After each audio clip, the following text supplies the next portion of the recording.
வணக்கம் மக்களே, இது ஆச்சரியங்களின் அணிவகுப்பு 12 டக்கர். இன்னைக்கு சினிமா, டிவி, இசைன்னு எல்லா துறையிலையும் ஹீரோவா இருக்கிறது மைக். அதை பத்தின 12 டக்கரான தகவல்கள் உங்களுக்காக. மைக் இதோட முழு பெயர் மைக்ரோஃபோன். இதோட வேலை என்ன அப்படின்னு பாத்தீங்கன்னா, நம்ம கொடுக்கிற சவுண்ட்ல இருந்து வர்ற ஒலி அலைகளை அப்படியே எலக்ட்ரிக்கல் சிக்னலா மாத்தி அவுட்புட் தரும். இதான் இதோட பிரதானமான வேலை. இப்பெல்லாம் நம்ம பக்கத்துல இருக்கிறவங்கள்ட்ட பேசுறதுக்கே மைக் தேவைப்படுது.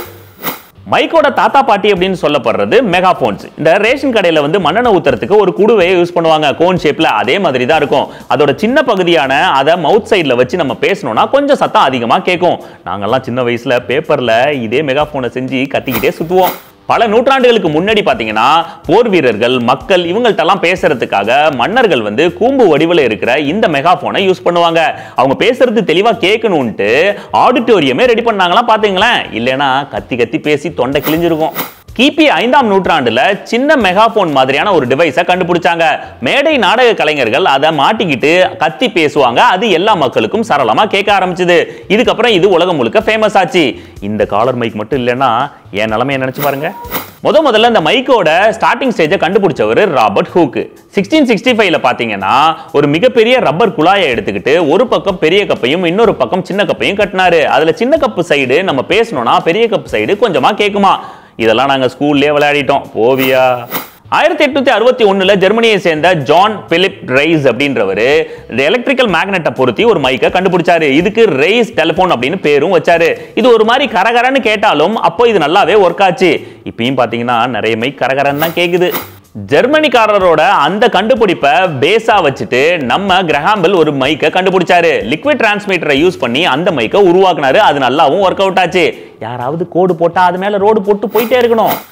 நல்ல ஃப்ரெஷ்ஷான தெளிவான சத்தத்தை கொடுக்கிற கார்பன் மைக்ரோஃபோனை முதல்ல கண்டுபிடிச்சவர் 1870ல டேவிட் எட்வர்ட் ஹூக்ஸ் அப்படின்றவர் கண்டுபிடிச்சிருக்காரு. அதே நேரம் தாமஸ் ஆல்வா எடிசன் ஒரு பக்கம் பார்த்தீங்கன்னா இதே டெக்னாலஜியை வச்சு மைக்ரோஃபோனை கண்டுபிடிச்சாரு. அதாவது இந்த ஒரே கதையை இன்ஸ்பிரேஷனா வச்சுட்டு 2 படம் எடுப்பாங்கல்ல, அந்த மாதிரி நினைக்கிறேன்.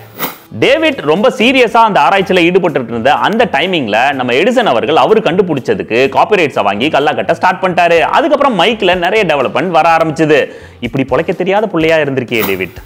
எடிசன் கண்டுபிடிச்ச கார்பன் மைக்கு கொஞ்சம் கொஞ்சமா வளர்ச்சி அடைஞ்சு ஃபைனலா 1910ல பாத்தீங்கன்னா அமெரிக்கால இருக்கிற ஒரு ரேடியோ ஸ்டேஷன்ல அதிகாரப்பூர்வமா அதை ஃபிக்ஸ் பண்ணாங்க. அதுக்கப்புறம் படிப்படியா உலகம் முழுக்க மைக்கு ஃபேமஸ் ஆச்சு. மைக்கோட புரட்சி அப்படின்னு சொல்லணும்னா 1860களை தான் சொல்லணும். 1863ல ஷாட்கன் அப்படின்ற ஒரு வெரைட்டியான மைக்கை கண்டுபிடிச்சாங்க. அதுக்கப்புறம் தான் நிறைய டெவலப்மெண்ட் ஆச்சு.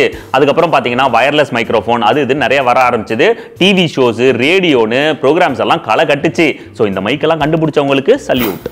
இப்ப நான் யூஸ் பண்ணிட்டு இருக்கிற இந்த காலர் மைக் உட்பட பல மைக்குக்கு பிதாமகர்கள் அப்படின்னு சொல்லணும்னா ஷோர் பிரதர்ஸ் தான். இவங்க தான் மாடர்ன் மைக் டெக்னாலஜில நிறைய விஷயங்களை கொண்டு வந்தாங்க. கிரேட். ஓகே மக்களை, மீண்டும் சந்திப்போம். இது ஆச்சரியங்களின் அணிவகுப்பு 12 டக்கர் வித் மீ உங்கள் ஜேடி.